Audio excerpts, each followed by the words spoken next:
Videos देखने के लिए सब्सक्राइब करें जनसत्ता.com, बेल आइकन दबाकर पाएं लेटेस्ट नोटिफिकेशंस। सीमेंट पर गौतम अडानी ने 82,000 करोड़ रुपए का दांव क्यों खेला? हर घर में पहुंचने की कैसे तैयारी में है मुकेश अंबानी? अंबानी ब्रिटेन की कौन सी बड़ी कंपनी खरीदना चाहते हैं? मुकेश अंबानी और गौतम अडानी लगातार दोनों कारोबार क्यों खरीद रहे हैं? आखिर दो अरबपतियों का प्लान क्या है? देश और एशिया के सबसे बड़े रईस गौतम अडानी ने एसीसी और अंबुजा सीमेंट्स को खरीदने के लिए एक डील की है। अडानी ग्रुप ने स्विट्जरलैंड के होल्सिस ग्रुप से इन दो सीमेंट कंपनियों को खरीदा है।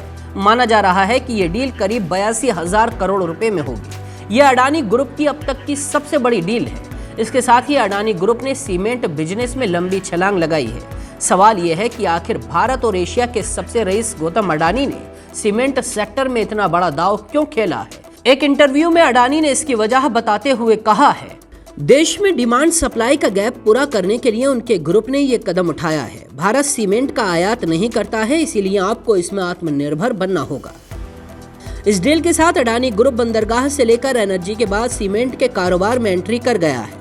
पिछले कुछ साल में अडानी ग्रुप ने बंदरगाह परिचालन, पावर प्लांट और कोयला खदानों के अपने मूल कारोबार से हटकर हवाई अड्डों, डाटा केंद्रों और स्वच्छ एनर्जी के क्षेत्र में बिजनेस बढ़ाया है। ग्रुप ने पिछले साल 2 सीमेंट सब्सिडियरी शुरू की थी।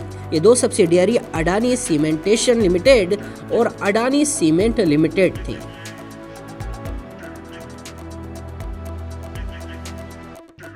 अमेज़न के चलते फ्यूचर रिटेल के सौदे में विफल होने के बाद अरबपति मुकेश अंबानी एक बार फिर बिजनेस डील के अखाड़े में खड़े हुए हैं। अंबानी ब्रिटेन की जानी मानी और बड़ी दवा company boots drug store chain को खरीदना चाहते हैं। वो इसे खरीदकर अपनी रिटेल कारोबार को बढ़ाना चाहते हैं, लेकिन मुकेश अंबानी और इस कंपनी के बीच 2 ब्रिटिश गुजराती भाई इस्सा ब्रदर्स खड़े हो गए हैं। कहा जा रहा है कि इन भाइयों ने इस कंपनी के लिए मुकेश अंबानी से भी ज्यादा रकम की बोली लगा दी है। हालांकि डील किसके हाथ लगेगी अभी ये साफ नहीं है।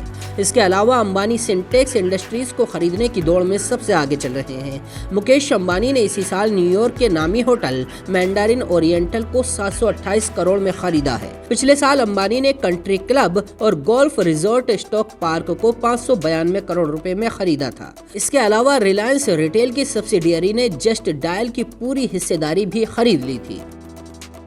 अंबानी की कंपनी रिलायंस का कारोबार अब सिर्फ पेट्रोकेमिकल्स तक सीमित नहीं रहा है। रिफाइंस के अलावा वो दूसरे सेक्टरों में भी मौके तलाश रहे हैं।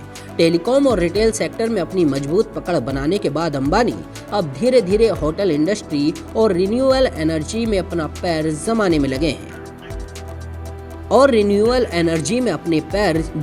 लगे हैं। बाकी खबरों के लिए देखते रहिए जनसत्ता.com।